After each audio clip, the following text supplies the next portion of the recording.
Hello, everyone. I'm Tom Wistrcill. I'm JT Wistrcill. We'd like to welcome you to another edition of From the Couch. It's NBA talk right now, hot off the press, from an exciting night of NBA basketball. So here's what we're going to do. We're going to talk first about the Clippers-Nuggets Game 7. We're then going to talk about Heat-Celtics Game 1. And then we're going to give a little predictions on what we see happening in the conference finals. So we'll look towards that. So, quick reaction, JT. Nuggets, Clippers, Game 7. What are you thinking right now? I became a serious NBA fan in 2014, I'd say. Very casual before that. This is the most disappointing team since I become a serious NBA fan is the Clippers. Making it to the conference finals and losing to a damn good Lakers team, totally different. Losing to this Nuggets team that if anyone picked this upset, they would have been called insane. Horrible. Also a horrible blemish on Doc Rivers' record, I think. I don't know when the last time he made it to the conference finals was. Feels like with those old Celtics teams. I mean, he couldn't get through with those Chris Paul teams either. So just all around disappointing. I saw a stat that said, so Doc Rivers has lost 8 times to go to the conference finals, right? No coach has lost more than 5 ever. So pretty amazing that he did that. So I thought the Clippers were almost like laying in wait most of the game. Like they get a little bit of a lead, let the Nuggets back, Nuggets jump ahead, but then the Clippers would jump ahead. And I kind of thought they were just kind of not going through the motions, but they were just like, okay, when it's time, we're going to turn it on.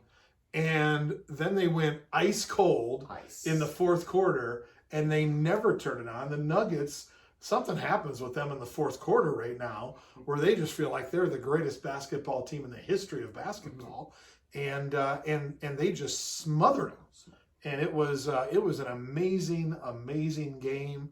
Give a lot of credit to Jokic and Murray. And it goes to show you what confidence and momentum does for a basketball team, right? So as soon as they were down 3-1 to the Jazz, right? It was the Jazz. They were down 3-1. They found it in Game 5, rode it to the end to win. Down 3-1 to the Clippers. They found a way to win Game 5. They were down, I remember, double digits in that game in the second half, came back and won, and all of a sudden they start thinking, hey, we can win these games. So I was amazed that the Nuggets were able to pull it out. Let's get back to the blown lead thing you just talked about. Game 5, when they were the first game, they're up 3-1. They had the 15-point lead they blew. Then a 19-point lead in Game 6. 19 points? That's hard to do. Then a 10-point lead tonight. But every single one of them, there was a moment in time when they were in control of this game. But you just look at moments. Like, I think Kawhi was their best player still. But, I mean, tonight he ends with 14 points. It was absolutely ice cold in the fourth quarter. Just really struggling out there. Pandemic P, or Pampers P, is my personal favorite nickname for him. I mean, it's been rough for the whole playoffs throughout his whole career, the last couple of years too.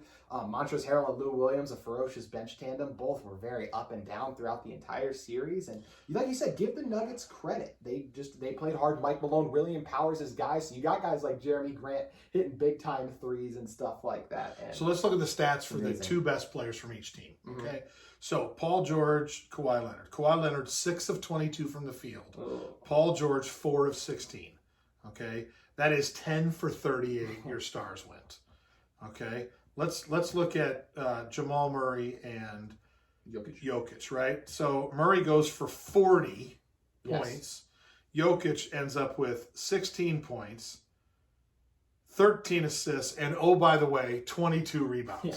Most in a Game 7 since 2004, I believe. Yeah. So the Stars stepped up from one team.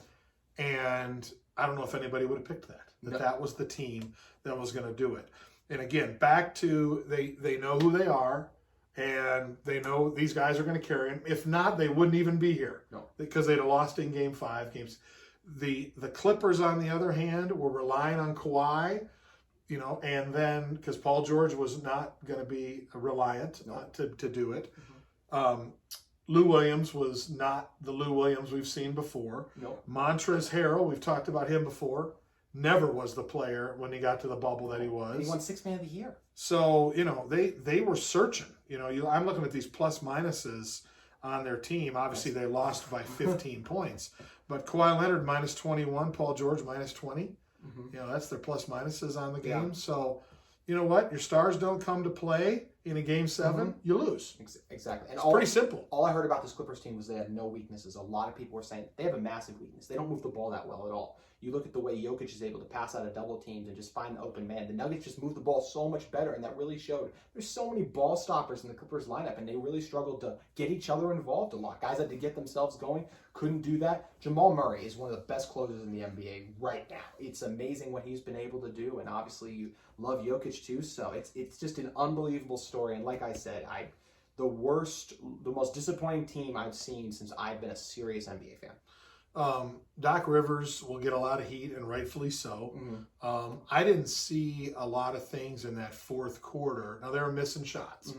But, as you're coaching, when you see your team missing shots, you got to find other ways to score. You got to run other sets. You got to create other plays. You got to get your team to the free throw line. You got to do things separately. I didn't see that differently. I didn't see Doc Rivers doing that. I think he just thought that sooner or later his stars were going to emerge. Well, they didn't. So when you shoot that percentage, they shot 25% from the 3-point line. Did you mention how many fourth quarter points they had? So they actually ended up with 15. Didn't they have with 6 for most of it? With 2 minutes to go in the game, they had 6 points the fourth quarter. So nonetheless, they didn't deserve it. Nope. And one team from LA is going home. And another team we'll talk about in a little bit. So, all right. So that's it. Clippers are done. Yep. Gone fishing. Right. There you go. Those guys will do it on Friday. They'll do it. There you go. So, all right. Let's talk about the classic game 1 of the Heat Celtics tonight. Yeah. I didn't see as much of the game as you did, so I want to rely on you. I saw some of the plays that counted, and obviously see the stats, but tell us your impressions of game 1. Well, it's just an interesting game from even the start. You get the first quarter, Boston starts out hot. Marcus Smart has one of those quarters where he's just throwing up everything. Tatum started out hot. The Heat had their worst shooting quarter of the entire bubble. How they respond? With their best shooting quarter in the second one. Dragic felt like went for 20 in just that quarter almost. So got hot. Game was tied at half perfectly that way. You get in the third, a little bit of the same thing again. The Celtics just were playing well in the third, and then in the fourth, the Heat come on really strong. And Jimmy Butler, talked about Jamal Murray. How about Jimmy Butler as a closer in basketball? The driving layup finish he made over Tatum, big time. And speaking of big time, Bam Adebayo. I might have just messed up his last name, but it was good. That block, just something special. His help defense there was perfect. He got all ball just by his wrist, all the way pinned back like unbelievable. That. Just an unbelievable play. A disappointing game for the Celtics when they wish they could have gotten more out of Kemba. He came on in the fourth, needed more from him before that. Tatum was ice cold in the fourth, and I thought Jaylen Brown was very sporadic all game long. So give the Heat credit, and their depth is unbelievable. So again, here's another example, just like the game we were just talking about. Fourth quarter. Okay, the Heat outscored Boston by 12 in the fourth quarter to force overtime. Where's the closing? Where's the Clippers closing them out in the fourth? Where's Boston closing Miami out in the fourth? Non-existent. Those teams are coming back. They get on a roll, and it's no surprise. Then you go to overtime. Well, who's going to get hot? Well, the team that's been hot. Usually that's going to happen. Exactly. And so, as you look at the stats, you got for the Heat, Dragic with 29, Crowder 22, Butler 20, and then you got Adebayo at 18. That's a lot of points for those guys. Typically you're not going to get that type of shooting night. I suppose Dragic, that's a lot. He took 19 shots tonight. That's a lot for him. But Butler closed down the stretch. The Celtics made a couple of good plays down the stretch, but again, here's Jason Tatum, 10 for 24 from the field, 4 for 12 for 3. He's got to be better. And he had 30, but on 24 shots, exactly. That's not what they expect up in Boston. So the crazy thing is, I totally see this series going 7 games. Absolutely. I don't see any way that it doesn't, and it'll be a fun game 7 to watch when it gets to that point. And so we'll look to see where we lead there. So anything you see happening different next game?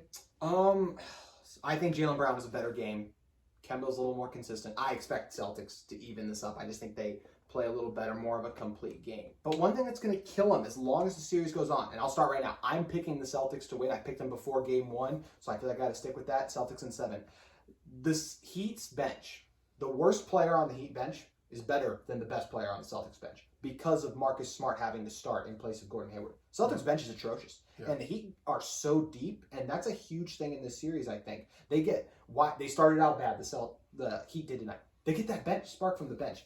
They get none of that, the Celtics do. So I do think that's a big storyline going in. Absolutely agree. So I got to stick with the Celtics. I said before, I take them because of how that big three. I love the big three, and I do think Marcus Smart's extremely underrated. But I'm scared right now because the Heat's depth is unbelievable. Yep, and the reason that I picked the Heat to win the series is purely on momentum. Mm-hmm. I just thought talking about a team that's just been playing with so much energy and excitement. They have fun playing together. They feed off each other. Are they the most talented of the 4 teams left? No, not even close. But there's something to be said for when you play hard, you play together, you play defense, and you ride the wave of momentum. And so, like I said, I still think it goes 7, but I think the Heat will win in 7. Mm-hmm. So we're in for a treat either way. Either way. So, all right, Western Conference Finals. We got the Nuggets and my Lakers. So give us a little preview on that one. I think what'll be interesting to see is if the Lakers go small early. I think they'll start out with JaVale at center, and I think that's a mistake. The way Anthony Davis plays, he plays like a guard. He loves to take guys outside, settle for fadeaways. He would love to bring Jokic out of the paint and cross him up, go by him, and force him into fouling. Jokic is horrible in space defensively. I love Jokic. I'm wearing his jersey right now. He's one of the worst defensive centers in the NBA I've seen in a little bit. So I think that's a big thing. If I'm the Lakers, I'm starting Davis and I'm letting him attack like he likes to, not by posting up. Unfortunately, I think they're going to start McGee off right away. But in the end, I mean, this is LeBron James. This is the true king of LA. The true king of LA is going to shine in this series, I think. And he's not going to let his team lose to this Denver team, even if they get a 3-1 lead. So I like the Clippers. I like the Lakers. So in the movie Rocky IV, Ivan Drago was asked for his prediction to Rocky Balboa in the fight. Do you remember what his one-word response was? I do not. His one-word response was pain. So the Nuggets are going to be they can't believe they're in the Western Conference Finals right now. First team never come back. Never in their wildest dreams did they imagine they're going to be there. Yes. And so it's going to be like a college team that came out of the blue and made it to the Final Four. They just can't believe they're there. Yes. And so even though it's in the bubble, they are not prepared for the pressure that the Lakers are going to put on them. I've said it over and over and over again. Defense is going to win this. The Lakers are the best defensive team. They'll go through their ups and downs of shooting because that's just who the Lakers are. They'll have trouble scoring at times. They'll miss threes all over the place. But defensively, they will pick it up a notch. And they won't sweep them. Nope. Probably going to lose game 1 Probably will lose game 1. That's exactly right. But their defense will smother them. They have the best player on the planet. The world. Or the world. Yeah. I said planet, right. And at times, Anthony Davis can be the best player on the floor. Mm-hmm. And so while the Nuggets will potentially put up a fight, I quite frankly don't see in this be much of a series. Mm-hmm. And so I'm a little biased because that's my squad. We both are. But I'm excited to watch Game 1 Friday night. Mm-hmm. As am I. I think it'll still be a fun and interesting series to see how things work out. But you got to go with the King.